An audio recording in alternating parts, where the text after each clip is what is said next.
C'était un match magnifique, honnêtement, beaucoup de rythme, beaucoup d'intensité. C'est une défaite frustrante pour vous, Benjamin, pour Lille? Très frustrante parce que pour le coup, ils ont fait un match dans l'état d'esprit très bon, je trouve. En première période, ils ont beaucoup de situations et ils doivent les concrétiser. Ils ne sont pas aidés non plus parce qu'en deuxième période, ils arrivent à marquer sur une belle reprise de Gudmundsson, si je ne dis pas de bêtises. Oui.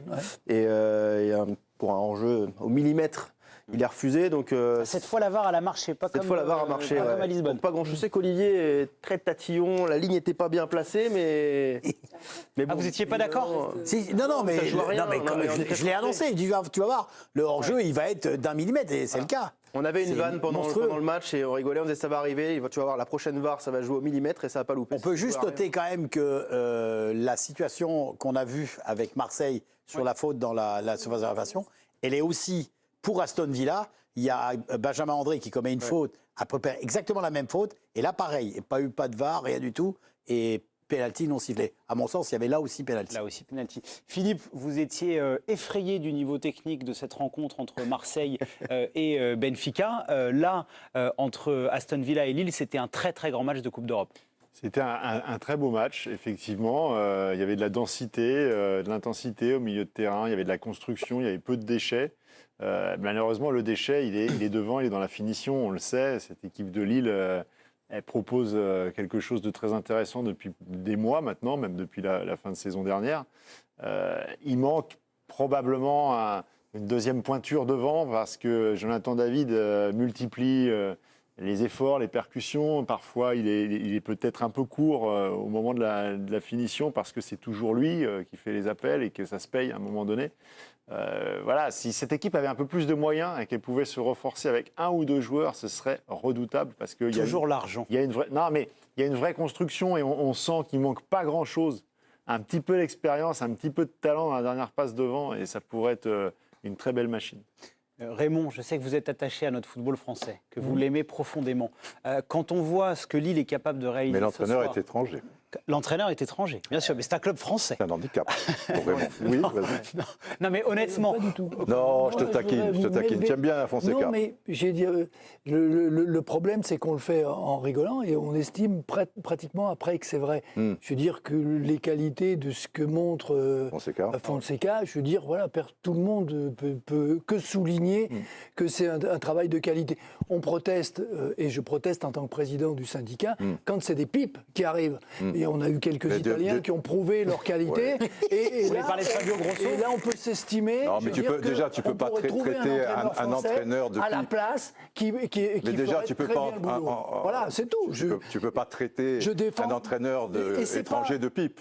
Ah non. Ou alors, il faut que tu le dises aussi pour certains Français. Non, tu es en train de dire entraîneur étranger pipe. J'ai pas fait l'amalgame. Non, je dis que tu ne peux pas. C'est pas parce qu'ils sont étrangers que ce sont entraîneurs étrangers. C'est parce qu'ils étaient mauvais. Non, tu as dit pipe. Tu as dit pour certains. C'était des mauvais. Ah oui, mais alors. Voilà, ils étaient mauvais. Pour certains entraîneurs français, traite-les de pipe aussi. Il y en a des mauvais. Alors, d'accord, il faut que tu les cites aussi. Je ne fais pas de différence entre les Français étrangers.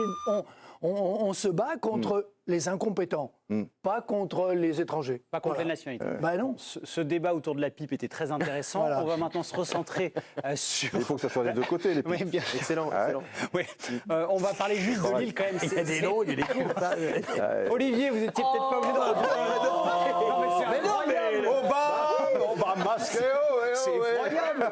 C'est pas possible d'avoir les pieds mal placés comme ça. Je sais bien qu'il est tard et que les enfants dorment, mais un peu de décence. Non mais, vous n'avez pas le droit. Allez, quand même. Parce que j'aimerais vous entendre là-dessus, Raymond, d'avoir un club français qui est capable de faire cette performance face à Aston Villa, qui cartonne en Première Ligue, c'est rassurant. C'est rassurant, mais Lille est rassurant depuis un moment. Ils ont ce côté équipe européenne. Ils ont une solidité, ils savent, eux, garder le ballon quand il faut le garder, ils savent aller vite quand il faut aller vite. Ils sont solides derrière. Ils ont des certitudes. Voilà, on sent une équipe sûre d'elle, qui sait comment elle joue, qui sait comment elle va jouer. Donc, qui peut faire ses joutes européennes contre n'importe quelle équipe. Je veux dire, après... Peut-être que, comme tu le disais, il manque un peu de talent devant, une aide en plus. Non, ça c'est Philippe, parce que Zegrova et Jonathan David, je trouve que c'est pas mal. Oui, mais je veux dire, quelqu'un qui puisse aider, remplacer, qui a un niveau... Oui, à un moment, peut-être le faire souffler, pour pouvoir changer de temps en temps. Ce soir, tu as un ou deux cadres qui ont un peu failli. Jonathan David, les 10 euros, peut-être un petit peu en dessous de ce qu'ils peuvent donner sur des grands rendez-vous. C'est peut-être ça aussi qui fait que sur ce match-là, tu le gagnes pas. Ou oui, mais pas match attends, tu joues une belle équipe, cette équipe Aston Villa qui est 4e du championnat. C'est une très très grosse équipe. C'est une grosse équipe bien sûr. qui, en général, met tout le monde en difficulté. Et l'intensité qu'ils ont mis dans ce match-là, Ah oui, il y a ça. je veux dire Ça, que c'était Lille n'a pas intense. beaucoup l'habitude dans le championnat français. Ouais. Ce combat et ces courses et ces batailles, ils ont résisté, je trouve. C'était bien. Villa a grandement respecté les Lillois parce qu'ils ont très vite vu qu'ils avaient du répondant en face dans le jeu. Pour le coup, Unai Emery, la Coupe d'Europe, ça rigole pas. Après l'ouverture du score, ils sont redescendus, ils étaient beaucoup en phase défensive, ils ont laissé les Lillois venir. En fin de première période, il était temps que la mi-temps arrive, on le sentait qu'Unai Emery était très tendu. Et surtout, ce qu'il faut souligner, parce qu'on parle beaucoup de l'aspect mental et parfois de la faillite des clubs français, quand tu es mené 0-2 en Angleterre, en Coupe d'Europe, Villa Park, oui. il y en a de nombreux exemples de clubs français qui ont coulé. Là, Lille n'a pas perdu son football, c'est-à-dire qu'ils ne se sont pas rués à l'abordage, quitte à prendre le 3e et à annihiler toutes leurs chances pour le match retour. Ils ont continué avec leur précepte de jeu. Ils ont marqué ce but, comme le soulignait Benjamin, malheureusement refusé pour un léger hors-jeu. Ça ne les a pas perturbés, ils ont continué, ils ont fini par avoir gain de cause. Et ça, c'est extrêmement rassurant pour la suite. Moi, j'attends vraiment ce match retour parce que là, pour le coup, si vous me posez la question sur est-ce que je suis confiant, j'ai vraiment envie de mettre une pièce sur un exploit. Eh ben, tu vois, c'est marrant parce que moi, c'est l'inverse. On est pareil. Eh ben, moi, c'est l'inverse. Moi, j'ai plus Mais je vais te peur. soutenir, moi. J'ai plus. Non, mais j'ai beaucoup. Non, mais je te promets, j'ai beaucoup plus peur du retour de Lille à Aston Villa parce que par tout ce que tu viens de dire de l'équipe Pierre-Mauroy, ouais. qui est en face. Parce que c'est une vraie équipe. Et voilà. l'adversité, Alors que tu vois, Benfica me laisse pas du tout cette impression. Tu vois, c'est marrant quand même les sentiments qu'on peut Avant avoir de poursuivre totalement sur le différents. débat des clubs français en Coupe d'Europe, parce qu'on en dira un mot, parce que ça fait quand même 3 matchs, 3 défaites. Virginie, qu'est-ce qu'on gagne ce soir?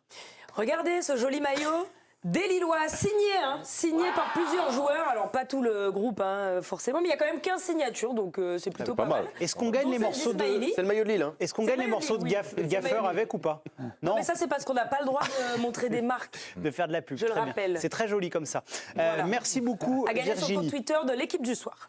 Juste président, je le disais, 3 rencontres allées, 3 défaites pour les clubs français. Est-ce que vous redoutez le 0 pointé? Ou vous voyez quand même une équipe française faire le remontada? On ne peut pas l'occulter, quoi. Je veux dire,